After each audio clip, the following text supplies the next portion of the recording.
Hello दोस्तों, नमस्कार। आप लोगों का फिर से एक बार स्वागत है आपके अपने YouTube channel pH tech digital पर। दोस्तों, आज का जो हम लोगों का प्रैक्टिस सेट था पॉलिटिकल साइंस का, प्रैक्टिस सेट नंबर 48, कुछ नेटवर्क इशू होने के कारण पूरा प्रैक्टिस हम लोगों को लाइव नहीं हो पाया था। तो जो भी प्रश्न बचे हैं उसको मैं आप लोगों को अपलोडेड फॉर्म में आप लोगों को वीडियो प्रोवाइड करा दे रहा हूं, ताकि सभी क्वेश्चनों को आप लोग देख सकें। ठीक है, तो चलिए स्टार्ट कर देते हैं। जो भी प्रश्न हम लोगों के छूटे हुए थे इस वीडियो को आप लोग देख लीजिएगा। बाकी उस वीडियो में जो टेक्निकल प्रॉब्लम हुई थी उसके लिए मैं फिर से आप लोगों से क्षमा चाहूँगा। चलिए तो स्टार्ट करते हैं जो 48 नंबर का सेट है उसके आगे के प्रश्नों को। तो दोस्तों, क्वेश्चन नंबर हम लोग 45 तक कर लिए थे। उसके आगे के प्रश्नों को देखते हैं, थोड़ा फास्ट देखेंगे। और क्योंकि इसमें आप लोगों का कमेंट मुझे नहीं देखने को मिलेगा क्योंकि ये अपलोडेड फॉर्म में है। तो प्रश्न है कि भारत के राष्ट्रपति चुने जाते हैं। आसान सा प्रश्न था।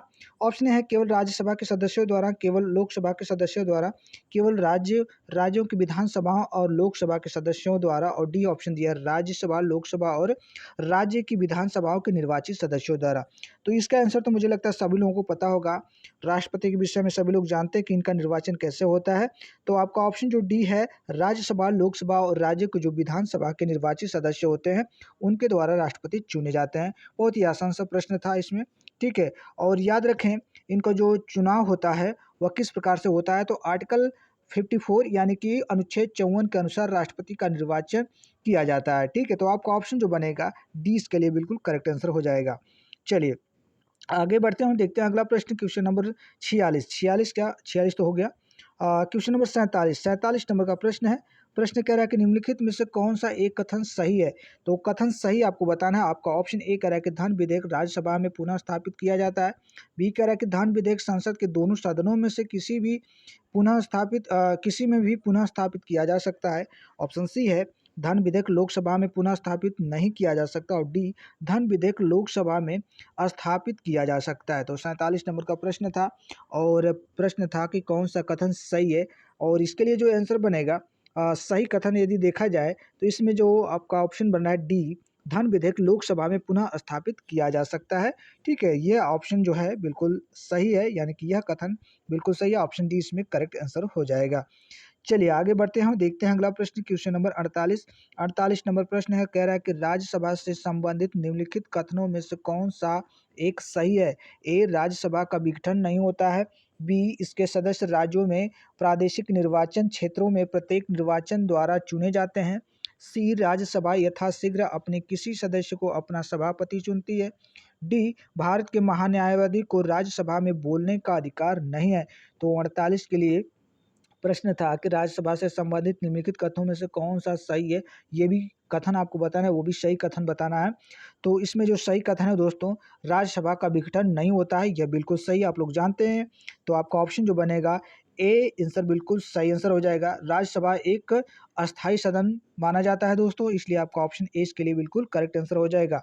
ठीक है, याद रखें अनुच्छेद 83 के अनुसार राज्यसभा एक अस्थायी सदन है। इस सदन का विघटन नहीं होता है।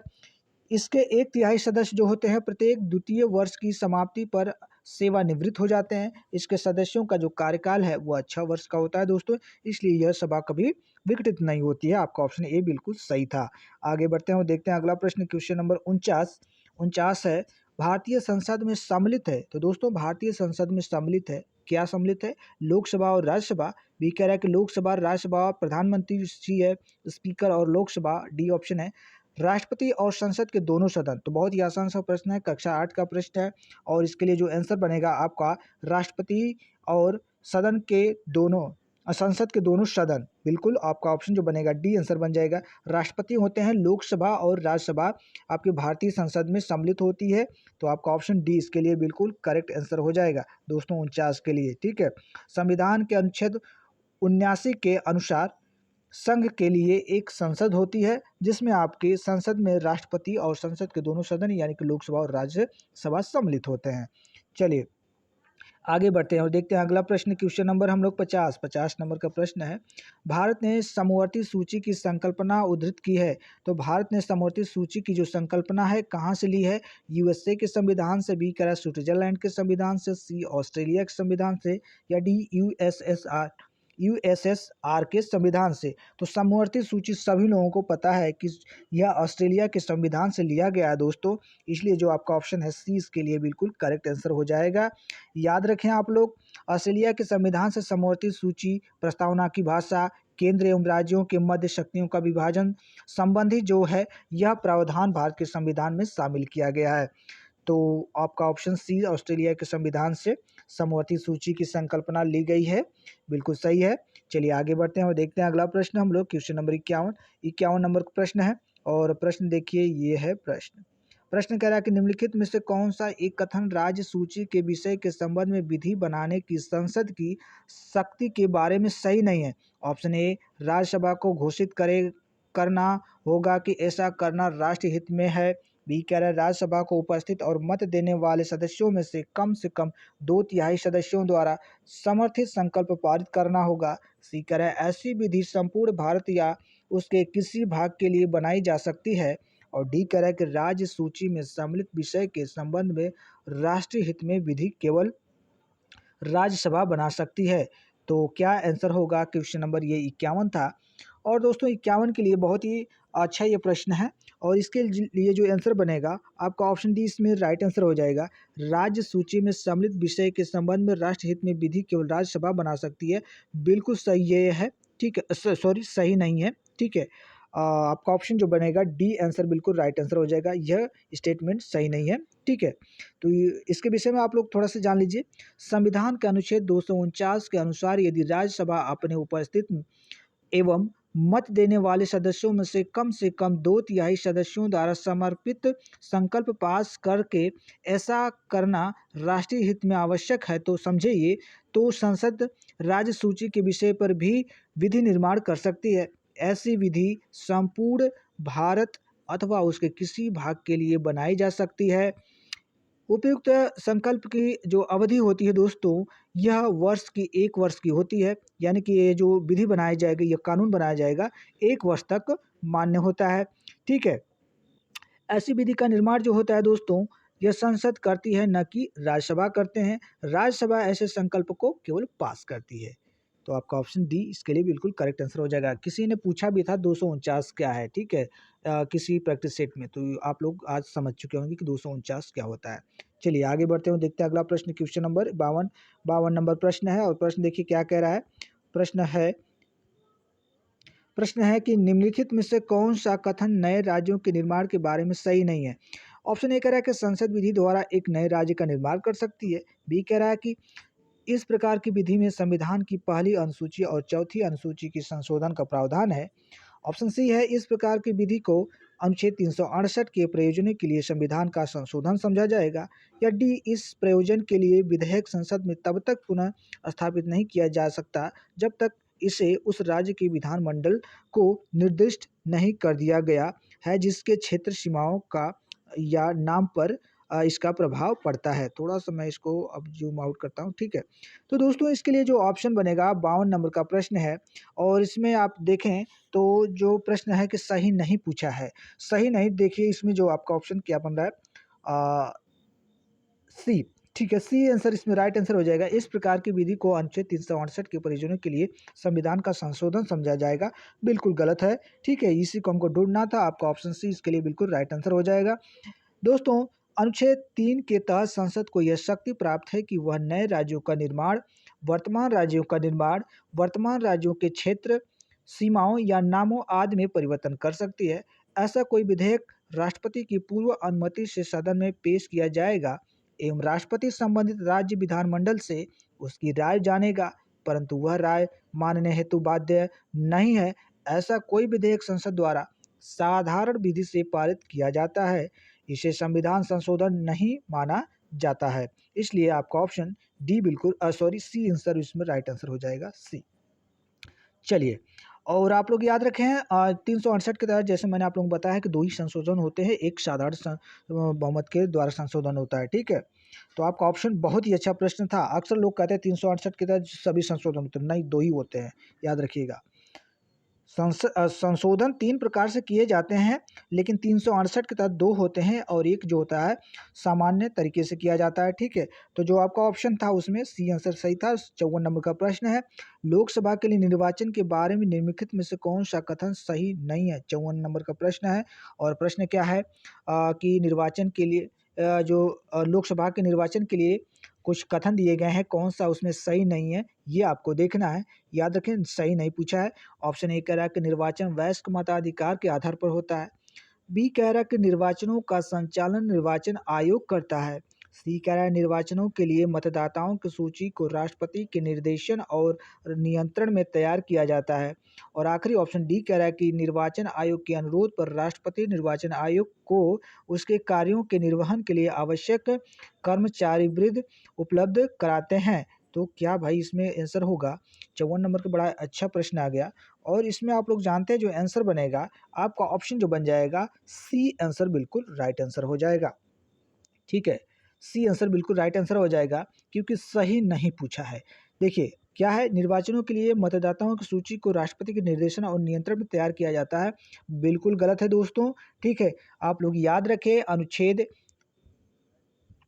137 के अनुसार संसद राज्य विधानमंडल के लिए किए जाने वाले निर्वाचनों के लिए मतदाताओं की सूची तैयार करने के उत्तरदायित्व तो निर्वाचन आयोग को दी जाती है। इसलिए जो आपका ऑप्शन है सी बिल्कुल गलत था और गलत ही ढूंढना था, यानी कि हम लोगों का जो आंसर बनेगा सी ही होगा। ठीक है, चलिए आगे बढ़ते हैं, देखते हैं अगला प्रश्न। 55 नंबर प्रश्न है, जब कोई विधेयक संसद के दोनों सदनों द्वारा पारित कर दिया गया है तो निम्नलिखित में से किसको उस विधेयक पर अनुमति रोकने का अधिकार प्राप्त है? ऑप्शन ए राष्ट्रपति को है, प्रधानमंत्री को है, लोकसभा के अध्यक्ष को है या राज्यसभा के सभापति को है? तो बहुत ही अच्छा प्रश्न है, 55 नंबर का प्रश्न है ये। और इसका आंसर जो बनेगा दोस्तों वह हो जाएगा राष्ट्रपति।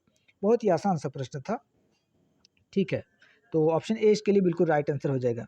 याद रखें, अनुच्छेद 111 के अनुसार जब कोई विधेयक संसद के दोनों सदनों द्वारा पारित कर दिया जाता है तब वह राष्ट्रपति के समक्ष प्रस्तुत किया जाता है तथा राष्ट्रपति यह घोषित करेगा कि वह विधेयक पर अनुमति देता है अथवा अनुमति रोक लेता है। तो इसलिए जो आपका ऑप्शन ए है राष्ट्रपति बिल्कुल करेक्ट हो जाएगा। आगे बढ़ते हैं और देखते हैं अगला प्रश्न। 56 नंबर का प्रश्न है और प्रश्न देखिए क्या है, भारत में किसी एक राज्य की विधान परिषद का सृजन या उत्पादन कैसे किया जा सकता है? ऑप्शन ए कह रहा है कि संबद्ध राज्य के राज्यपाल की सिफारिश पर भारत के राष्ट्रपति द्वारा। बी कह रहा है राज्य सरकार के परामर्श पर केंद्रीय गृह मंत्रालय के द्वारा। सी है राज्य विधानसभा द्वारा इसके आशय का संकल्प पारित करने के बाद संसद के द्वारा। आखिरी ऑप्शन डी कह रहा है कि राज्य सरकार के परामर्श पर राज्यपाल के द्वारा। तो दोस्तों इसमें क्या आंसर बनेगा? 56 नंबर का प्रश्न है। तो आप लोग प्रश्न को पॉज करके देख लीजिएगा फिर से। ठीक है, और मैं इसका आंसर तब तक बता देता हूँ। आपका ऑप्शन बनेगा ऑप्शन सी राज्य विधानसभा द्वारा इसके आशय का संकल्प पारित करने के बाद संसद के द्वारा। तो आपका ऑप्शन जो बन जाएगा सी आंसर बनेगा दोस्तों। यानी कि भारत में किसी एक राज्य की विधान परिषद का सृजन या उत्पादन कैसे किया जाता है? तो वह राज्य विधानसभा द्वारा इसके आशय का संकल्प पारित करने के बाद संसद के माध्यम से, यानी कि सी इसके लिए बिल्कुल राइट होगा। चलिए आगे बढ़ते हैं, देखते हैं अगला प्रश्न। 59 नंबर प्रश्न है। प्रश्न देखिए क्या कह रहा है कि भारत के संविधान की कौन सी अनुसूची में राष्ट्रपति तथा राज्यपालों को संदाय किए जाने वाली उपलब्धियां सम्मिलित है? कौन सी, पहली, दूसरी, तीसरी या चौथी? तो कौन सी उपलब्धियां आपको बताना है। तो 59 नंबर का प्रश्न था और इसके लिए आंसर जो बनेगा दोस्तों आपका दूसरी हो जाएगा, यानी कि बी आंसर बिल्कुल करेक्ट आंसर हो जाएगा। कौन सा? बी। ठीक है, बी। याद रखें आप लोग, अनुच्छेद 59(3) के अनुसार राष्ट्रपति उन सभी उपलब्धियों को प्राप्त करेगा जो संसद विधि द्वारा अवधारित करता है और जब तक वह उपलब्ध नहीं करता है तब तक की दूसरी अनुसूची में विनिर्दिष्ट सभी उपलब्धियों को प्राप्त करेगा। इसी प्रकार राज्य का राज्यपाल अनुच्छेद 158(3) के अनुसार दूसरी अनुसूची में विनिर्दिष्ट सभी उपलब्धियों को प्राप्त करेगा। तो राष्ट्रपति जो होते हैं आर्टिकल 59(3) के अनुसार, यानी कि 59(3) के अनुसार, और जो राज्यपाल होते हैं 158(3) के अनुसार इनको यह उपलब्धि प्राप्त है, ये याद रखिएगा, ठीक है। और जो आपकी अनुसूची है वह दूसरी है।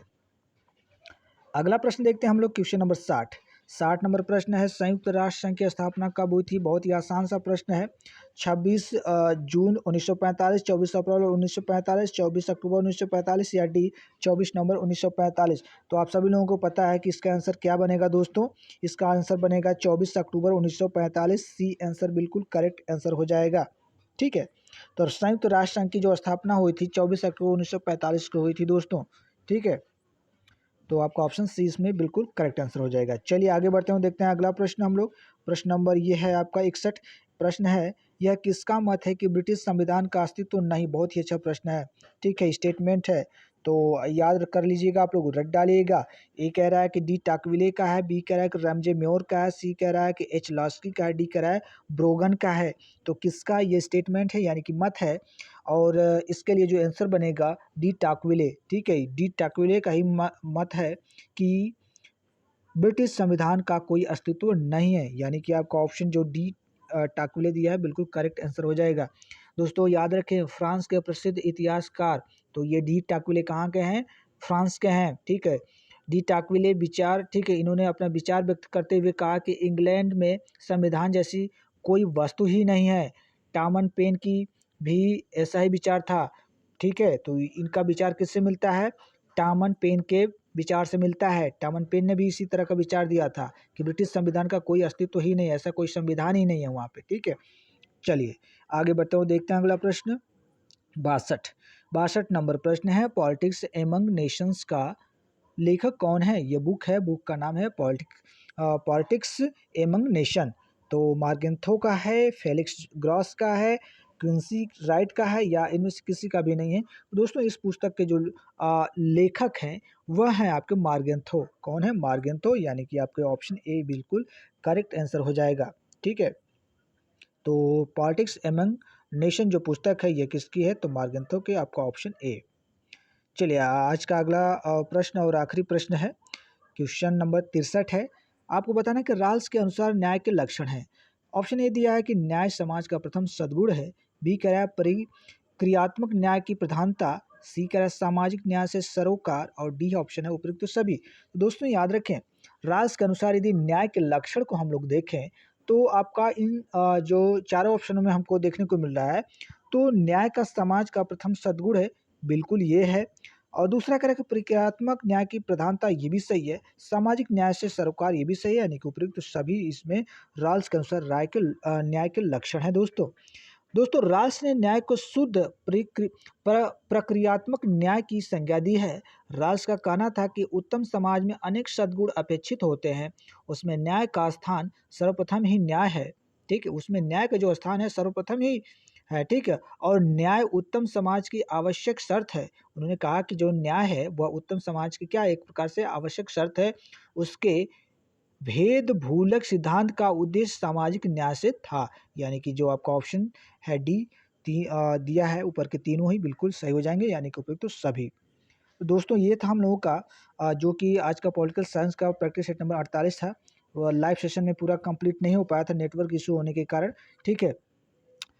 तो इसे हम लोग अपलोडेड फॉर्म में देख लिए हैं, और आप लोग भी इन क्वेश्चनों को ज़रूर से देख लीजिएगा, और अच्छे क्वेश्चन थे वैसे, ठीक है। लाइव सेशन नहीं हो पाया था, लेकिन हम लोग नेक्स्ट वीडियो में लाइव सेशन से जुड़ेंगे। प्रयास करूँगा कि नेटवर्क इशू ना आए, ठीक है। तो इस वीडियो में बस इतना ही। यदि आप लोगों का कोई सुझाव हो तो कमेंट बॉक्स में ज़रूर से दीजिएगा, ठीक है। मिलते हैं नेक्स्ट वीडियो में, तब तक आप लोग अपना ख्याल रखिएगा। थैंक यू, धन्यवाद।